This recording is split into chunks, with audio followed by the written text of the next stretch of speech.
नमस्कार दोस्तों, मैं गोविंद कुमार अपने चैनल GD एजुकेशन पर आपका हार्दिक स्वागत और अभिनंदन करता हूं। दोस्तों, मैंने पिछली कक्षा में आपको पढ़ाया वर्णमाला। आज भी वर्णमाला चलेगा। हमने पढ़ाया था स्वर जो है। आज स्वर को हम आगे के जो हैं मैटर उसको बताएंगे आपको। वर्णमाला। पिछली कक्षा में हमने आपको बताया उत्पत्ति या निर्माण की दृष्टि से स्वर के भेद। आज हम आपको बताएंगे उच्चारण की दृष्टि से स्वर के भेद। उच्चारण की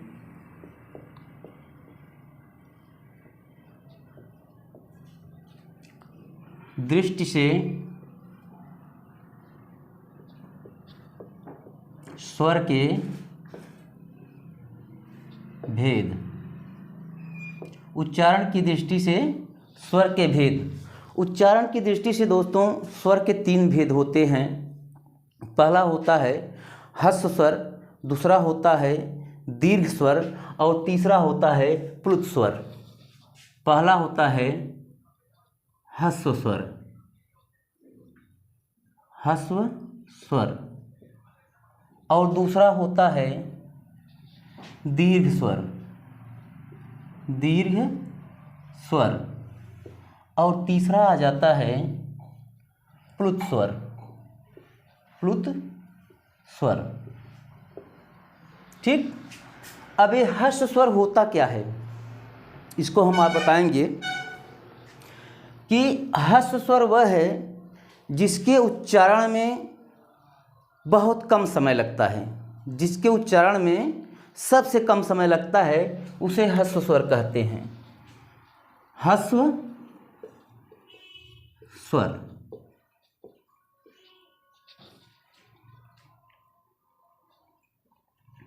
जिस स्वर के उच्चारण में सबसे कम समय लगता है उसे ह्रस्व स्वर कहते हैं। ह्रस्व स्वर कहते हैं। या फिर एक मात्रा का समय लगता है, या एक मात्रा का समय लगता है। ठीक। ह्रस्व स्वर, ह्रस्व मतलब छोटा होता है, जो सबसे छोटा होता है और उसके उच्चारण में सबसे कम समय लगता है या एक मात्रा का समय लगता है, उसी को ह्रस्व स्वर कहते हैं। जैसे उसमें कौन कौन से आ जाता है ह्रस्व स्वर में? अ, ई, ऊ, री। अ, ई, ऊ, री, ये ह्रस्व स्वर में आते हैं। अब आ जाता है दीर्घ स्वर। नंबर दूसरे पे क्या आ जाता है? दीर्घ स्वर। दीर्घ स्वर। दीर्घ स्वर क्या होता है? जो जिसके उच्चारण में ह्रस्व स्वर से ज़्यादा समय लगता है। जिसके उच्चारण में, मतलब जिस स्वर के उच्चारण में ह्रस्व स्वर से ज़्यादा समय लगता है उसे दीर्घ स्वर कहते हैं। जिस स्वर के उच्चारण में, जिस स्वर के उच्चारण में ह्रस्व स्वर से अधिक समय लगता है। ह्रस्व स्वर से अधिक समय लगता है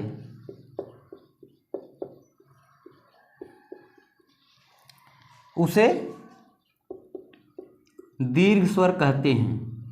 दीर्घ स्वर कहते हैं। ठीक। दीर्घ स्वर, दीर्घ मतलब बड़ा, ह्रस्व मतलब छोटा, दीर्घ मतलब बड़ा। जो ह्रस्व स्वर से ज़्यादा समय लगता है उसके उच्चारण करने में, उसे क्या कहते हैं? दीर्घ स्वर कहते हैं। तो इसके अंतर्गत, दीर्घ स्वर के अंतर्गत कौन कौन से स्वर आएंगे उसको हम आपको बताएंगे। जैसे आ जाता है आ, बड़ी ई, बड़ा ऊ। ठीक।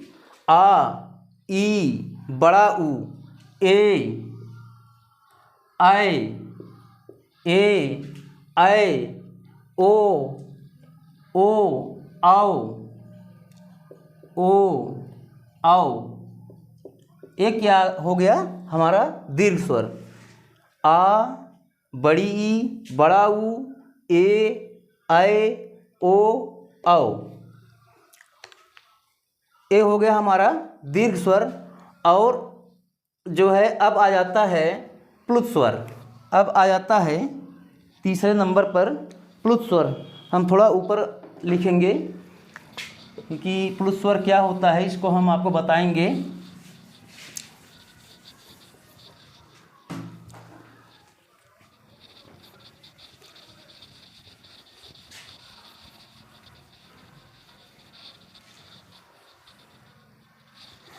प्लुत स्वर में दोस्तों ये दीर्घ से भी ज़्यादा समय लेता है, इसके उच्चारण में दीर्घ से भी ज़्यादा समय लगता है, उसे प्लुत स्वर कहते हैं।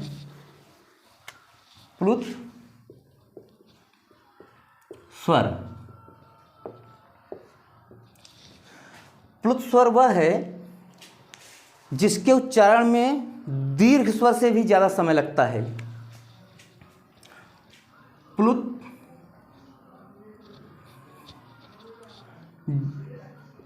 जिस स्वर के उच्चारण में, जिस स्वर के उच्चारण में दीर्घ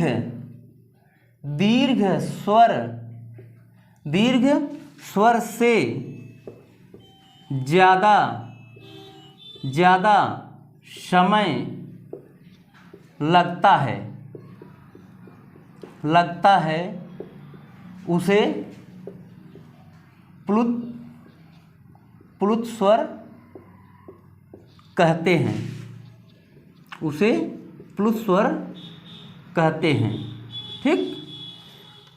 जैसे अक्सर क्या होता है दोस्तों कि हम जब किसी को बुलाते हैं, किसी को बुलाने में, जैसे मैं किसी को बुलाया राम, तो र और म के बीच में जो समय लगता है, जितना मतलब हमारी आवाज़ घिसट कर जाती है, वही समय प्लुत स्वर में जो है एडजस्ट होता है।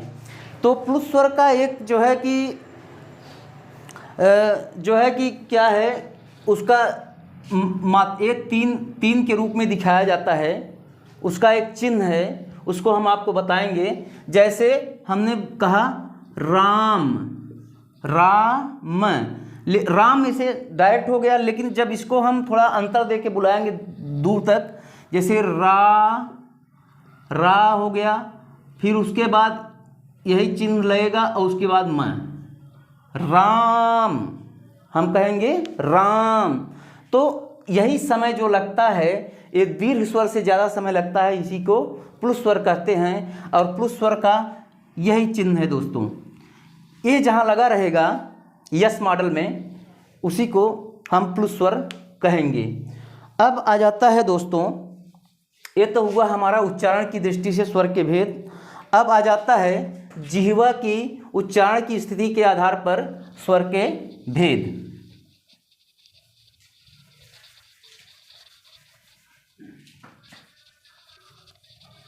अब क्या आ जाता है? जिह्वा की उच्चारण की स्थिति के आधार पर स्वर के भेद। जिह्वा की उच्चारण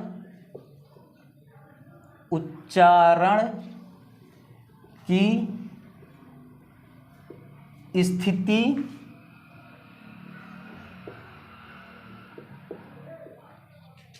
के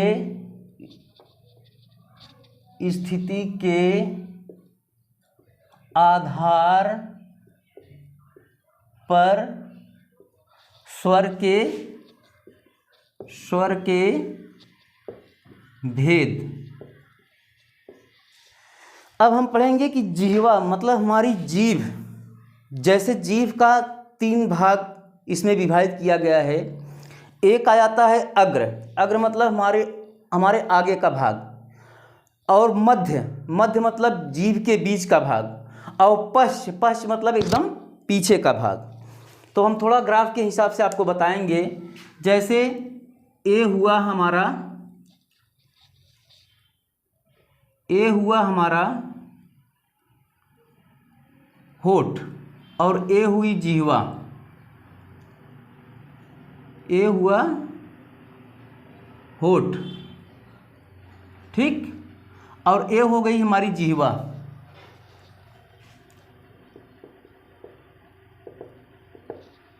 ए हमारी जिह्वा हो गई। जिह्वा का ए अग्रभाग है। ये क्या है? अग्रभाग। और ए वाला है मध्य भाग। और जो एकदम हमारे गले पर आता है वो क्या कहलाता है? पश्च भाग। तो जिह्वा की उच्चारण की स्थिति के आधार पर स्वर के भेद 3 प्रकार से होते हैं दोस्तों। जैसे अग्र स्वर में हमारा क्या आ जाएगा? अग्रभाग में क्या आ जाए? अग्र स्वर में क्या आ जाएगा? इसे अग्रभाग नहीं कहेंगे, इसे जो है स्वर कहेंगे। अग्र स्वर,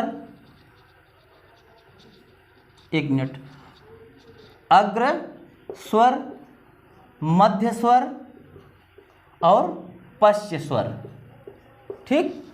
अग्र स्वर में हमारा आ जाएगा ई और बड़ी ई, री, ए, आए। कौन कौन से आए हैं? ई, री, ए, आए। जैसे ये हमारे जो है जिह्वा के अग्रभाग से उच्चारित होता है। जैसे ई आगे आया, ई आगे आया, ए आगे आया, ऐ आगे आया, और री, ये भी हमारे मुख के जो है अग्रभाग से उच्चारित होते हैं, मतलब जिह्वा के आगे भाग से, इसे अग्र स्वर कहते हैं। अब आ जाता है हमारा मध्य स्वर। मध्य स्वर में सिर्फ एक स्वर आता है, वो होता है अ। वह क्या होता है? वह अ होता है, वह अ होता है।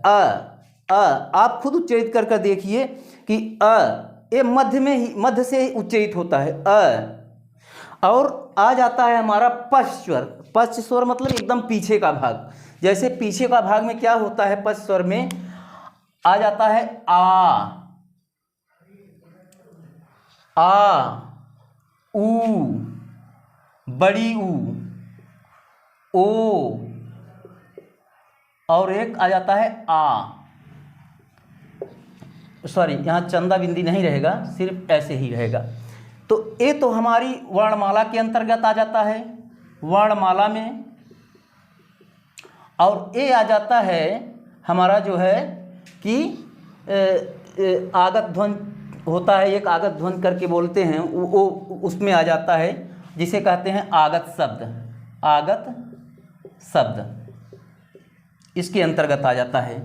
तो जैसे अब आप लीजिए आ गर्दन से, यहाँ से निकला, गर्दन से मतलब जीभ के एकदम पीछे भाग से हाँ। और ऊ ये भी यहाँ से निकलेगा, ओ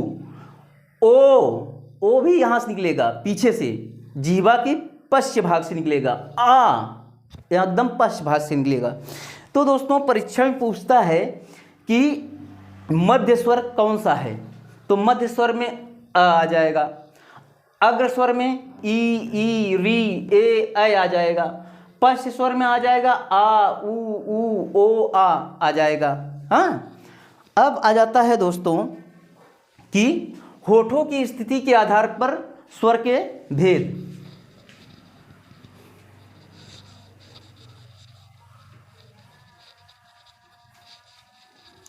होठों की स्थिति के आधार पर स्वर के भेद, होठों की स्थिति के आधार पर स्वर के भेद। होठों की स्थिति के आधार पर स्वर के भेद कितने होते हैं? ये दो प्रकार के होते हैं। पहला क्या होता है? वृत्तमुखी। पहला क्या होता है? वृत्तमुखी।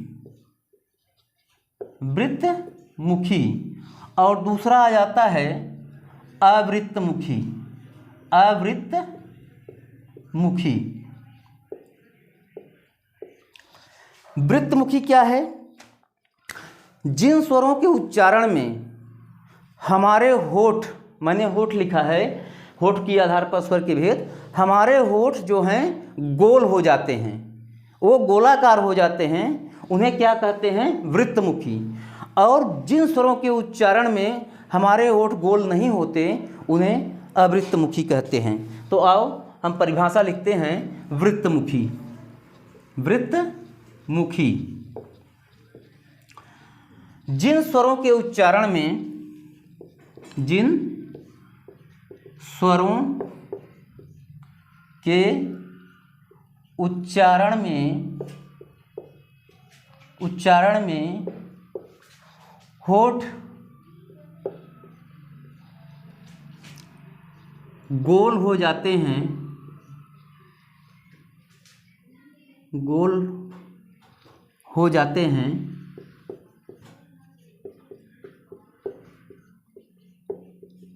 उसे वृत्तमुखी कहते हैं। वृत्तमुखी कहते हैं। इसका नाम वृत्तमुखी क्यों पड़ा? होठ जब गोल होते हैं वो वृत्त का आकार ले लेते हैं। वृत्त मतलब यही हमारा वृत्त हो गया, एक गोल आकार ले लेते हैं, इसीलिए इसका जो है नाम वृत्तमुखी पड़ा। ठीक। और वृत्तमुखी के अंतर्गत कौन कौन से स्वर आते हैं इसको हम आपको बता दें। जैसे ऊ हो गया, ऊ, बड़ा ऊ,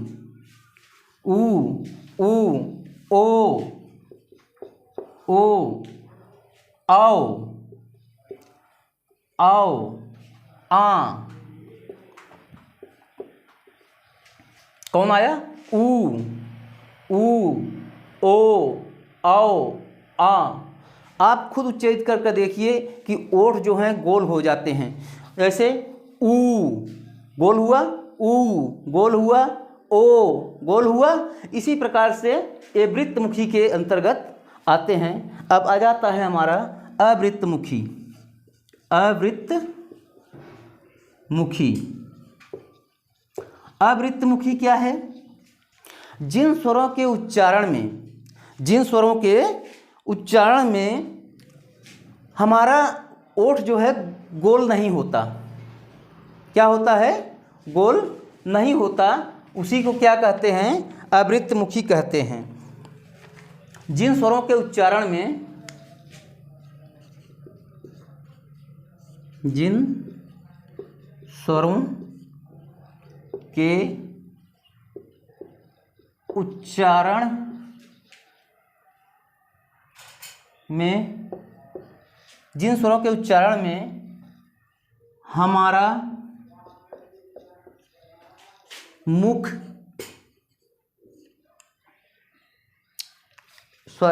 मुख नहीं, होठ, हमारा होठ गोल नहीं होता, गोल नहीं होता, उसे अवृत्तमुखी कहते हैं। अवृत्तमुखी कहते हैं। ठीक। जिन स्वरों के उच्चारण में हमारा होठ गोल नहीं होता उसे अवृत्तमुखी कहते हैं। अवृत्तमुखी के अंतर्गत कौन से आ जाता है? अ, आ, ई, री, ए आए। ठीक। हम जैसे बोलते हैं आ ई री ए आए, इन स्वरों के उच्चारण हमारा होठ गोल नहीं होता, इसलिए यह अवृत्तमुखी के अंतर्गत आता है। तो एक हुआ दोस्तों हमारा जो है स्वर के स्थिति जो है कि होठों की स्थिति के आधार पर स्वर के भेद। अब हम जो है स्वर का अगला भाग नेक्स्ट क्लास में बताएंगे आपको। तब तक के लिए नमस्कार।